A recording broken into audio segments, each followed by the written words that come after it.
Saat ini Tuhan kami mau mendengarkan firman-Mu. Kami berdoa supaya Roh Kudus yang sudah mengilhamkan firman-Mu juga berkenan menerangi hati kami, membuka pikiran kami sehingga kami dapat mengerti apa yang disampaikan oleh hamba-Mu. Dan Roh Kudus juga menolong kami supaya kami dapat melakukan firman-Mu dalam hidup kami tiap-tiap hari. Kami semua sedia mendengarkan firman-Mu di dalam nama Tuhan kami Yesus Kristus. Amin.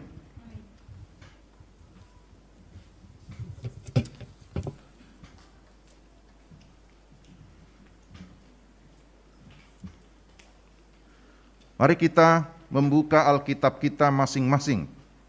Kita akan membaca firman Tuhan dari Markus pasal 12 ayat 38 sampai dengan ayat 44.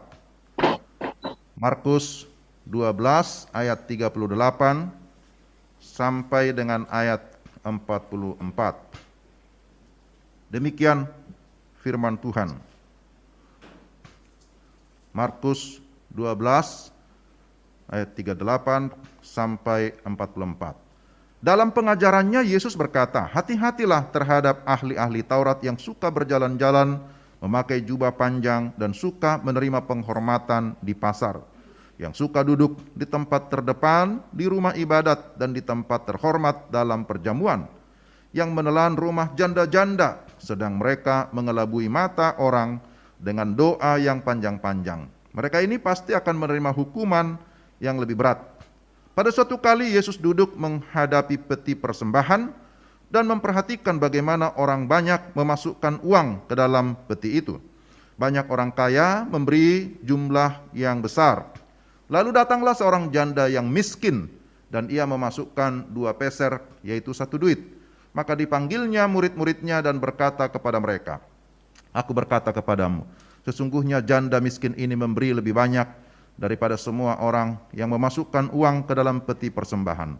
Sebab mereka semua memberi dari kelimpahannya, tetapi janda ini memberi dari kekurangannya, semua yang ada padanya, yaitu seluruh nafkahnya." Demikian pembacaan firman Tuhan. Berbahagialah kita yang mendengar firman dan memelihara dalam hidup kita sehari-hari. Saya buka dulu karena sudah jauh ya dari yang lain. Baik, selamat hari Minggu Bapak Ibu yang dikasihi Tuhan, Shalom. Puji Tuhan, hari ini kita bisa berjumpa. Ada beberapa anggota jemaat yang ada di gereja, tapi kemudian yang mengikutinya lewat Zoom, juga ada yang mengikutinya lewat YouTube. Nah, inilah kecanggihan dunia sekarang ya, dengan segala teknologinya. Kita sudah membaca firman Tuhan dari Markus pasal 12 dan ada tema yang sudah ditentukan. Hari ini tema kita memberi yang terbaik. Memberi yang terbaik. Nah, Bapak Ibu, saudara-saudara yang dikasihi Tuhan, kita pasti sangat familiar dengan lagu yang biasa kita nyanyikan, "Berilah yang baik," gitu ya. Berilah yang baik, berilah yang baik. Tuhan sudah memberikan yang terbaik. Jadi, apa yang kau beri? Berilah besok, berilah bulan depan. Oh, salah ya. Berilah sekarang. Nah, itu lagunya. Tuhan pasti balaskan memberkati kau selamanya. Jadi, Bapak Ibu yang dikasihi Tuhan, lagu ini sudah cukup lawas ya, sudah lama sekali. Tapi selalu mengingatkan kita agar kita memberi yang terbaik karena kita sudah menerima yang terbaik dari Tuhan. Apa yang terbaik dari Tuhan? Tentu yang terutama kehidupan kita. Bukan saja kehidupan sementara, tapi kita sudah menerima janji keselamatan, kepastian kehidupan yang kekal. Jadi Alkitab banyak mengajarkan kita bagaimana memberi. Memberi yang terbaik, memberi dengan sukacita, memberi dengan iman. Nah, itu yang diajarkan oleh Tuhan Yesus juga kepada kita, kepada murid-muridnya. Jadi, kalau kita mengakui kita sebagai orang percaya, sebagai orang yang beriman, maka tentu iman itu ya bukan hanya sebatas lip service, bukan hanya ucapan di bibir, tapi iman itu harus disertai dengan kasih. Mengasihi berarti itu identik dengan memberi. Namanya juga mengasihi ya, mengasihi. Berarti itu identik dengan memberi. Ya, setiap kita tentu sudah biasa dengan masalah memberi, bahkan juga diberi. Tetapi apakah kita sudah memberi yang terbaik? Nah, itu menjadi pertanyaan. Berdasarkan firman Tuhan ini, Bapak Ibu yang dikasihi Tuhan, kita akan belajar tentang prinsip-prinsip memberi yang terbaik. Ada 3 hal penting yang saya sampaikan. Mudah-mudahan tidak terlalu panjang. Sekarang orang bilang, wah kalau bisa jangan terlalu panjang Pak, yang pas-pas aja. Tapi pasnya seperti apa? Ada 3 prinsip dalam memberi yang terbaik. Pertama, kita memberi sebagai tindakan iman. Nah ini yang pertama. Memberi sebagai tindakan iman atau memberi sebagai buah iman. Konteks bacaan kita, Bapak Ibu, mengisahkan tentang adanya 2 figur di sini yang sedang memberikan persembahan. Figur pertama disebutkan di sini adalah ahli-ahli Taurat. Kalau kita melihat di dalam ayat 41 yang juga disamakan di sini sebagai orang-orang yang berduit. Rupanya ahli Taurat ini disebut sebagai orang-orang yang punya uang juga, yang punya kekayaan. Tapi kemudian figur yang kedua disebutkan ada seorang janda miskin di ayat 42. Nah, kedua figur ini sama-sama memberi persembahan. Tapi ternyata dasarnya berbeda. Bedanya apa? Kelompok orang kaya termasuk ahli Taurat memberi bukan karena tindakan iman. Bukan karena melihat itu sesuatu yang bernilai rohani. Jadi bukan berdasarkan spiritualitasnya, bukan berdasarkan kerohanian, tetapi hanya merupakan tradisi agama atau kita sebut dengan istilah religi. Ya. Jadi itu bedanya. Orang-orang Farisi, sekalipun mereka adalah orang yang mengerti kitab suci, yang begitu taat kepada tradisi, kepada kewajiban agama, tetapi ternyata tidak ada nilai spiritualnya di dalam pemberian itu. Nanti kita lihat lebih lanjut di sini. Tetapi seorang janda yang miskin itu ternyata dia memberi, kita lihat di sini, bukan karena dia memiliki banyak, bukan karena semata-mata tindakan agamawi, tapi dia datang dengan segala kerinduan, ada iman. Ya. Sebenarnya kalau dalam tradisi Yahudi, seorang perempuan, apalagi seorang janda, miskin lagi, itu tidak terlalu diperhitungkan. Itu sering terabaikan begitu. Itu sebabnya nanti kalau kita melihat di bagian yang lain, misalnya dalam Kisah Para Rasul, pelayanan terhadap janda-janda orang-orang miskin itu menjadi perhatian ya, karena memang Yesus juga berkonsentrasi atau memberikan perhatian kepada orang-orang miskin, janda-janda, dan itu yang diteruskan juga oleh murid-muridnya di dalam tradisi gereja. Sekalipun dia tidak diperhitungkan secara status, secara sosial, tetapi kita lihat bahwa janda ini dikatakan datang, ya. Banyak orang yang datang, tapi kemudian ayat 42, datanglah juga seorang janda yang miskin. Dia datang tanpa takut. Dia datang tidak malu dengan kondisinya.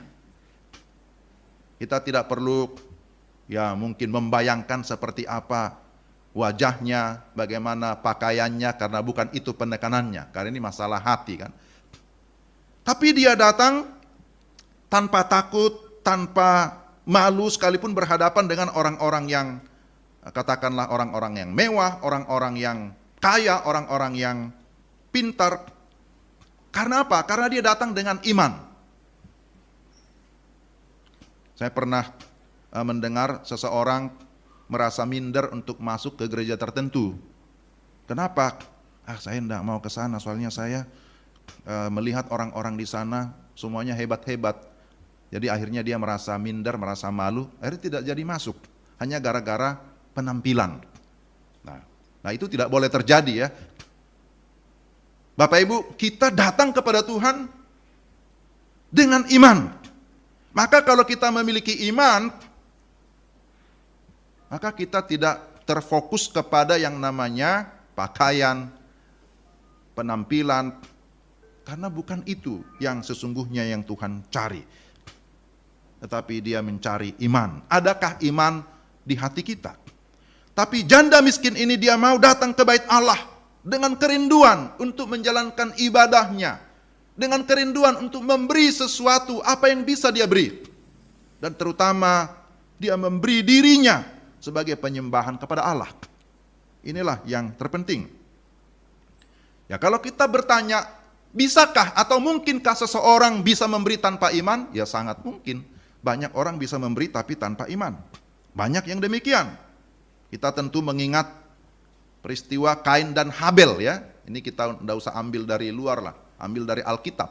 Bagaimana Kain dan Habel?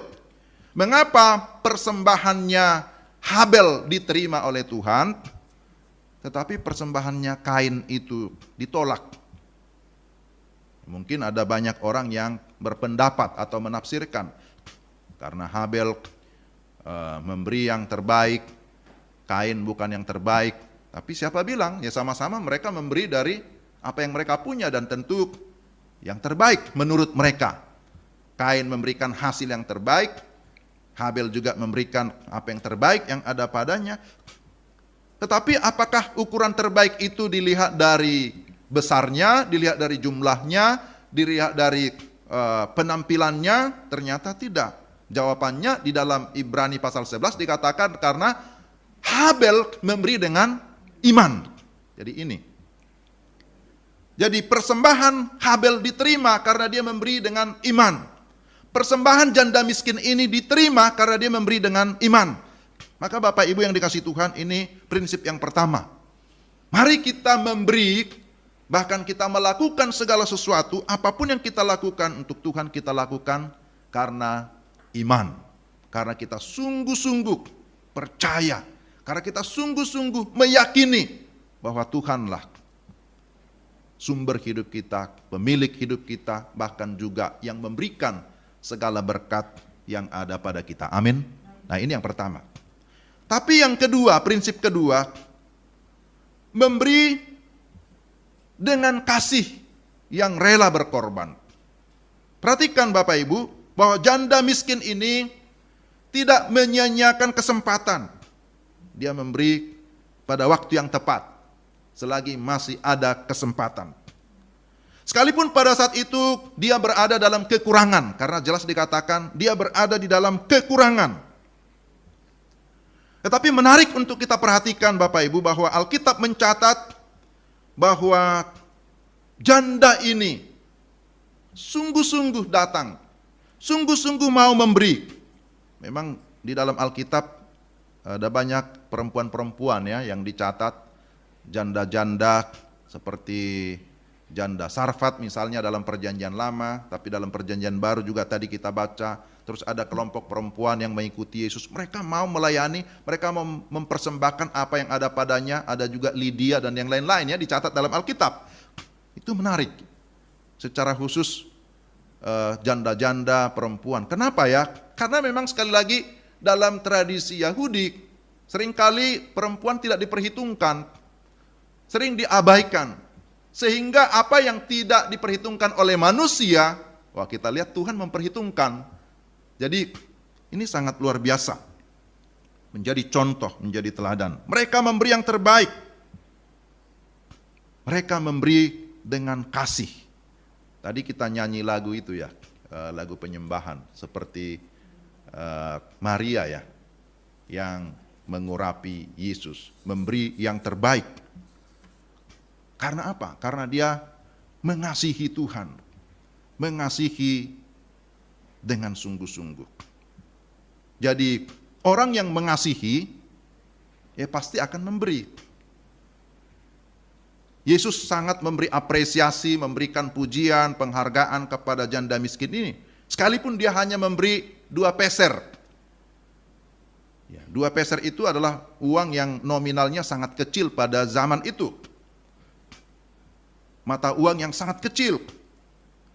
Dikatakan dia memberi dari kekurangannya, bahkan ia memberi seluruh nafkahnya dalam ayat 44. Berarti kalau kita berpikir, kalau dikatakan di sini ia memberi seluruh nafkahnya, kemungkinan besar uang itu bisa untuk membeli makanan untuk hari itu kan gitu. Tapi setelah itu sudah tidak ada. Tetapi yang kita lihat di sini bahwa dia mau memberi dari kekurangan, memberi seluruh nafkahnya, memberi seluruh hidupnya. Karena apa? Karena dia mengasihi Tuhan. Tentu kita sering mendengar yang namanya Mother Teresa ya. Saya kutip apa yang pernah dia katakan. Jadi Mother Teresa pernah berkata begini, kita harus memiliki hati yang besar untuk melakukan atau memberi hal yang kecil. Nah, ini menarik juga ini kalimat ini. Artinya sekalipun kita hanya bisa memberi yang kecil, tapi hati kita harus tetap besar. Jadi kalau orang memiliki hati yang besar karena memberi yang besar, nah itu kan biasa.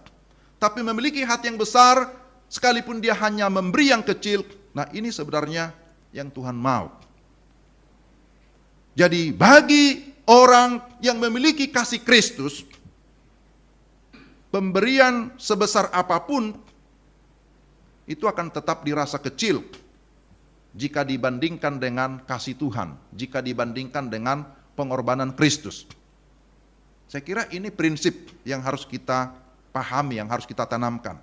Sekali lagi bahwa bagi orang yang sudah memiliki kasih Kristus, maka pemberian sebesar apapun selalu dia rasa kecil karena dia membandingkan dengan pengorbanan Kristus yang begitu besar.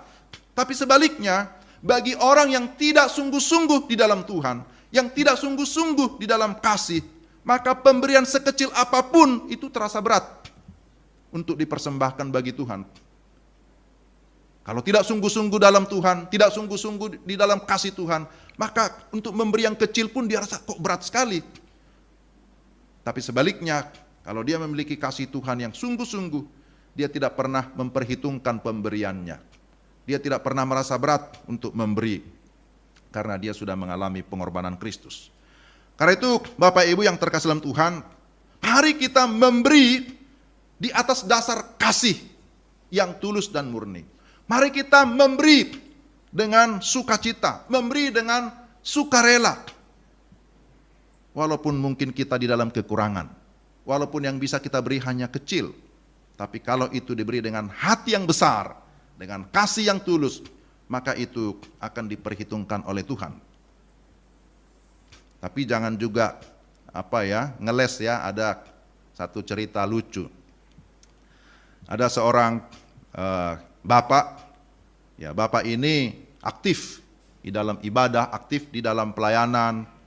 Kemudian dia juga selalu menekankan kita harus memberi yang terbaik. Kita harus memberi yang terbaik. Dan anaknya juga mengutip itu. Oh iya, kita harus memberi yang terbaik. Tapi anak ini selalu perhatikan, kok ketika memberi persembahan bapaknya ini selalu sisihkan uang yang kecil begitu. Dia memberi yang kecil. Satu kali dia protes, Pak, kan Papa bilang memberi yang terbaik. Kenapa Papa selalu memberi uang yang kecil untuk persembahan? Ah, kamu nggak usah ajar Papa. Papa sudah tahu firman Tuhan. Kan firman Tuhan berkata, kamu harus setia terhadap perkara-perkara kecil. Nah itu namanya apa? Ngeles gitu ya. Jadi kamu harus setia terhadap perkara kecil.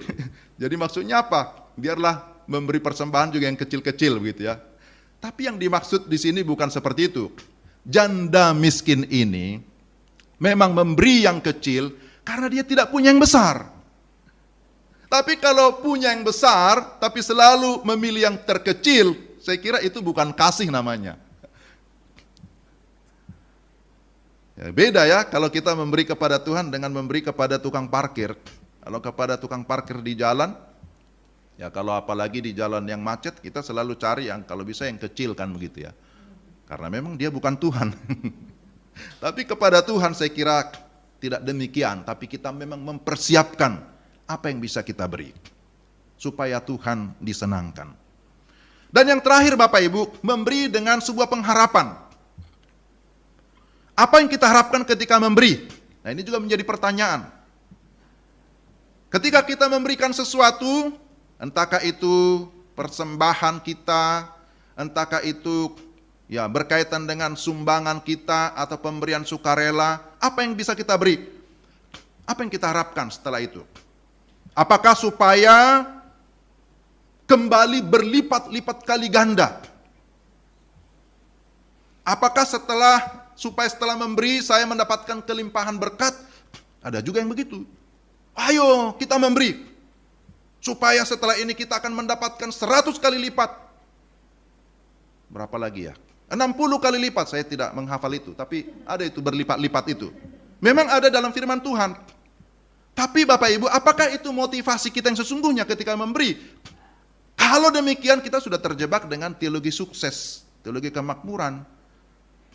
Wah, kita memberi supaya kita diberi. Enggak.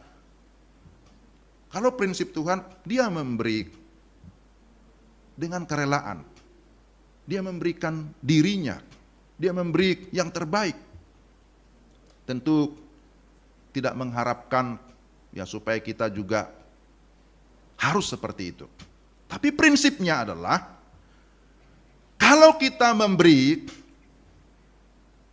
bukan supaya dipuji, ya di sini dikatakan bahwa orang-orang Farisi itu ahli Taurat supaya mereka dilihat orang, supaya mendapatkan pujian, supaya mendapatkan sanjungan, supaya dikenal baik, supaya menjadi orang dermawan, murah hati.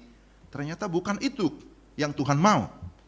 Tetapi yang terutama adalah supaya Tuhan disenangkan, supaya Tuhan dimuliakan. Itulah motivasi dalam memberi. Apa yang kita harapkan ketika kita memberi adalah kita mengharapkan supaya Tuhan itu senang, supaya Tuhan dimuliakan. Janda miskin ini memberi dari kekurangannya, dan kita lihat bahwa di sana Tuhan senang. Yesus senang karena ternyata di sini dikatakan di dalam ayat 41, Yesus sedang duduk memperhatikan atau mengamati orang-orang yang memberi persembahan. Yesus memperhatikan, artinya Yesus memberi penilaian. Wah, saya baru waktu baca ini, Yesus juga begitu serius ya gitu ya. Sampai dikatakan ayat 41, pada suatu kali Yesus duduk menghadapi peti persembahan dan memperhatikan bagaimana orang banyak memasukkan uang ke dalam peti itu. Rupanya Yesus mengamati, Yesus memperhatikan sungguh-sungguh. Saking sungguh-sungguhnya dia duduk dan memperhatikan.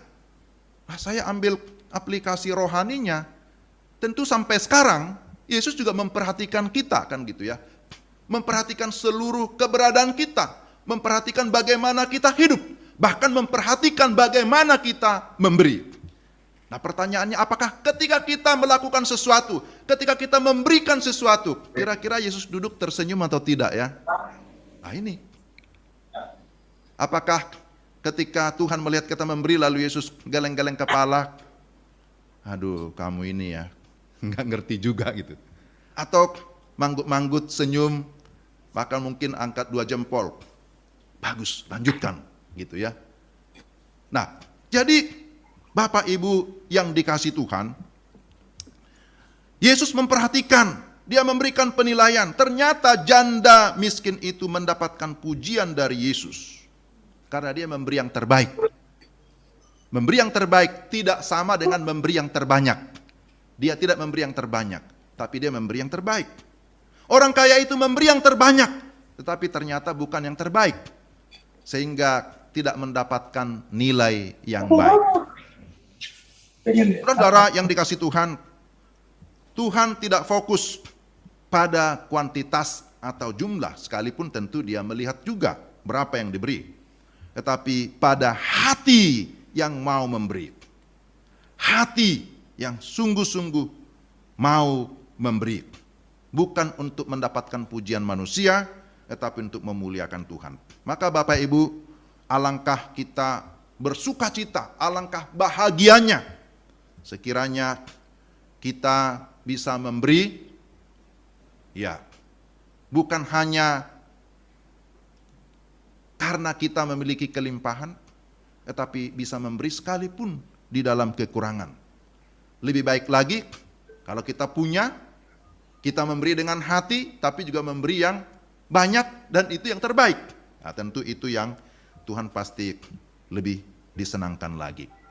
Sesungguhnya Bapak Ibu yang terkasih dalam Tuhan, ketika kita memberi, tidak berarti bahwa karena Tuhan berkekurangan, bukan.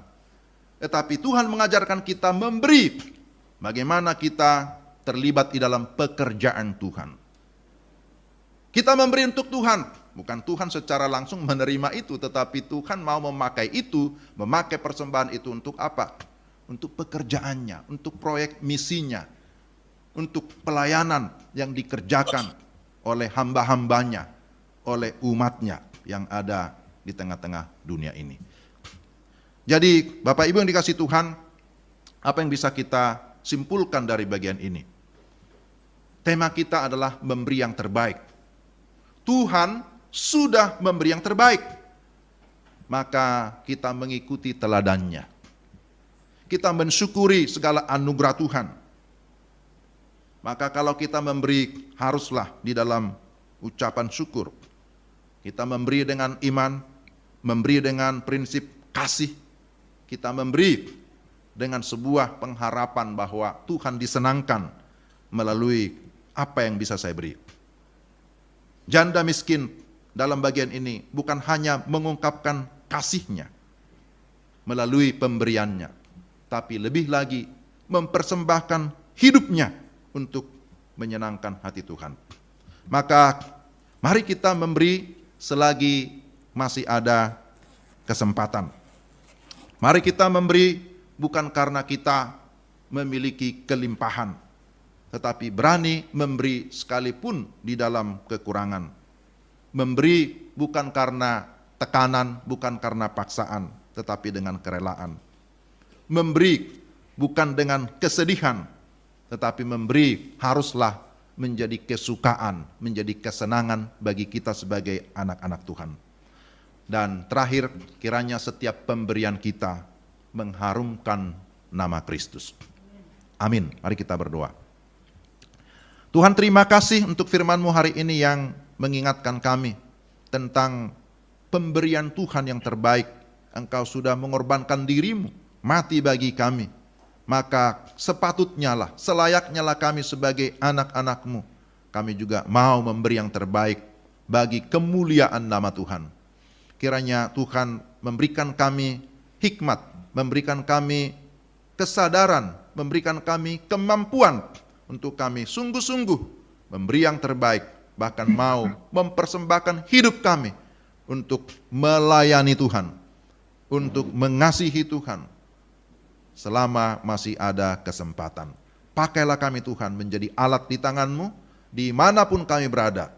Dalam nama Tuhan kami Yesus Kristus, kami berdoa dan mengucap syukur. Amin.